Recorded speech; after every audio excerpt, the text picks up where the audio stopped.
আমি মির্জা আব্বাস সাহেবের বক্তব্যটা দিয়ে শুরু করতে চাই। ওনার বক্তব্যটার প্রতি কার কার সমর্থন আছে?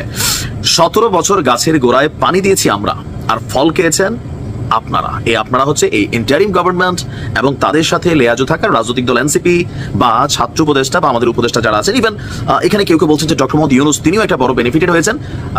ওনার নামে থাকা মামলাগুলো ঝরে গেছে, কয়শো কোটি টাকা জানি 600 কোটি প্লাস মাইনাস একটা ট্যাক্স ছিল, সেটাও তিনি মাপ পেয়ে গেছেন। ইভেন গ্রামীণ ব্যাংকেও 2000 কেউ বলছেন 29 কেউ বলছেন 35 পর্যন্ত এটার একটা সিস্টেম হয়ে গেছে। আবার গ্রামীণ ব্যাংকের সরকার যে হস্তক্ষেপ ছিল 20%, সেটা 10% বা 5%-এ নামাই নিয়ে আসছেন। তো এই সকল জিনিসগুলো হওয়ার কথা ছিল বা আরো ডেভেলপ হওয়ার কথা ছিল বিএনপির, কিন্তু হচ্ছে ডক্টর মোহাম্মদ ইউনূসের। এখন কেমনি কি হচ্ছে, তাই না?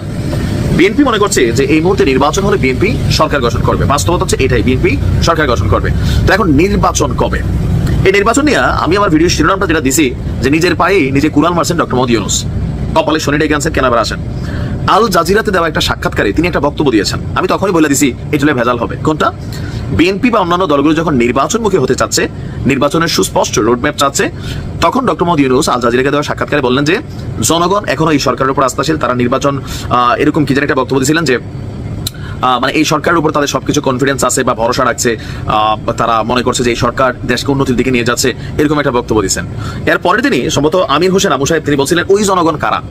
আমি সবসময় বলি এদেশের জনগণ বলতে কোনো শব্দ নেই, আপনাকে চুজ করতে হবে তুমি কি এনসিপির জনগণ নাকি জামাতি জনগণ নাকি বিএনপির নাকি আওয়ামী জনগণ নাকি মানে যতগুলো রাজনৈতিক দল কম বেশি আছে। কিন্তু রাজনৈতিক দলগুলা ইভেন আপনি যদি দেখেন ডক্টর মোহাম্মদ ইউনূসও ওই যে সামষ্টিক জনগণ, এটা তাদের ভুল শব্দ ব্যবহার। ওনার বলা দরকার ছিল আমাকে যারা ভালোবাসে সেই টাইপের জনগণ, কিন্তু এটা আমাদের কেউই বলেন। এনসিপিও কথা বলে এই দেশের ছাত্র জনতা। বাবা কোন ছাত্র কোন জনতা? ছাত্রদের মধ্যে তো 2-4 হাজার দল আছে।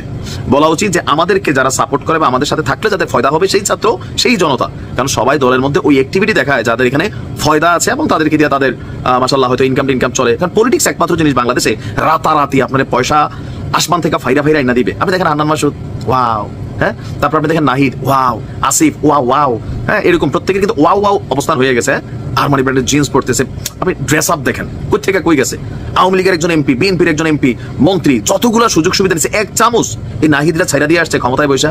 পদত্যাগের কোনো নজির এই সরকারের মধ্যে কেউ তৈরি করে নাই।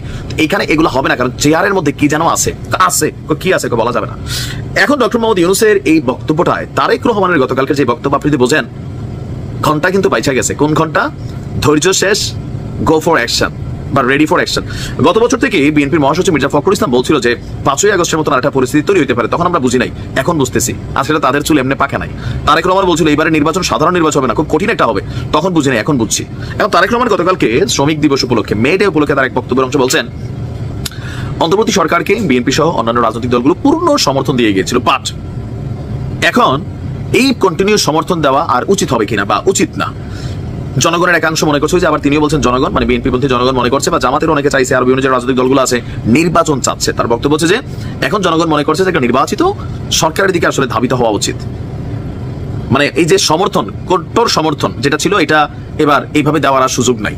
তো সুযোগ নাই মানে কি? আপনি দেখেন বাংলাদেশের যে কোনো রাজনৈতিক দল ক্ষমতা গ্রহণের মানে 4 দিন পর থেকে বিরোধী দলের ঠেলায় একটা ঝামেলায় পড়ে থাকে, কিন্তু ডক্টর মোহাম্মদ ইউনূস একমাত্র ব্যক্তি যিনি গত 8-9 মাস প্রত্যেকটা রাজনৈতিক দলের প্রত্যেকটা সদস্যদের সমর্থন পাইছেন। এখন সমর্থন না পাইলে কি হবে? অনেকে মনে বিষয়টা বোঝেন নাই। তাহলে কালকে বিএনপি একটা ডাক দিয়ে মাঠে নেমে গেল, পুলিশ গেল সেখানে লাঠিচার্জ করতে। পুলিশ টেনশনে পড়বো 3 দিন পরে বিএনপি ক্ষমতায় আসবে, এখন কি লাঠি দিব নাকি দিব না, এই সুযোগে আবার পুলিশের মাইট দেওয়া হতে পারে, সরকারের হরতাল তৈরি হয়ে যেতে পারে, অবরোধের ডাক আসতে পারে, ইউনূস সরকার চিপায় পড়ে যাবে। এটা হচ্ছে বাস্তব। দেখেন আওয়ামী লীগের সরানো সোজা ছিল, বিএনপির সাথে পাঙ্গা নিয়ে এই সরকার কখনোই টিকবে না। এটা আমরা ফিল করতে পারি, বলতে পারি। কেন?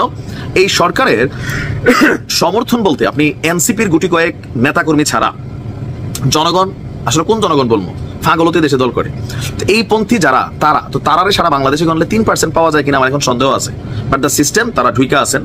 তো এই 3 থেকে 5% জনগণ আর বিএনপি ফ্রন্ট ফেসে দাঁড়ানো, এইটা কখনোই সামাল। আওয়ামী লীগ তো আছেই, প্রয়োজনে বিএনপি সাইজা মাঠে নামবে, কারণ ইউনূস সরকারের প্রতি আওয়ামী লীগের বা যে এনসিপি যারা আছেন নেতাকর্মীরা, তাদের প্রতি যেই মানে মনোভাব দেখেন নাই।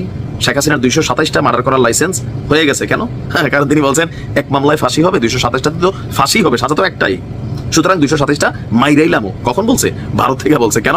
যেই পরিমাণ ওনার নামে খুনের মামলা হচ্ছে আর যে মামলাগুলো হচ্ছে এগুলো সবগুলো পলিটিক্যালি হচ্ছে, হুকুমদাতা হিসেবে তিনি কানেক্টেড।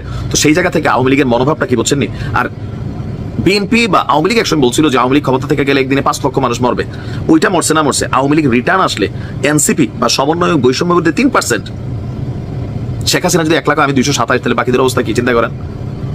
আর এটা অবশ্যই এনসিপি এদের জন্য খুবই রেড অ্যালার্ট থাকবে। তো নানান কিছু ঘটবে এই মুহূর্তে, বিএনপিকে ওভারটেক করা সরকারের পক্ষে সম্ভব না। আমার ধারণা ডিসেম্বরের মধ্যে নির্বাচন আসলে হইলেও হয়ে যেতে পারে। আর ডক্টর মোহাম্মদ ইউনূসের এই বক্তব্যগুলোকে রাজনৈতিকভাবে যারা আছেন তারা খুবই টেনশনে পড়ে যান যে আসলে উনি চাই কি।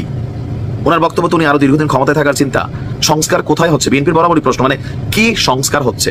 আমরা কাগজ কলমে শুনতেছি সংস্কার, বাট হোয়াট, হ্যাঁ অনেকে পয়সা হয়ে গেছে সংস্কার করে, যেমন চপ্পল পরা লোকেরা এখন আরমানি ব্র্যান্ডেড জিন্স পরে,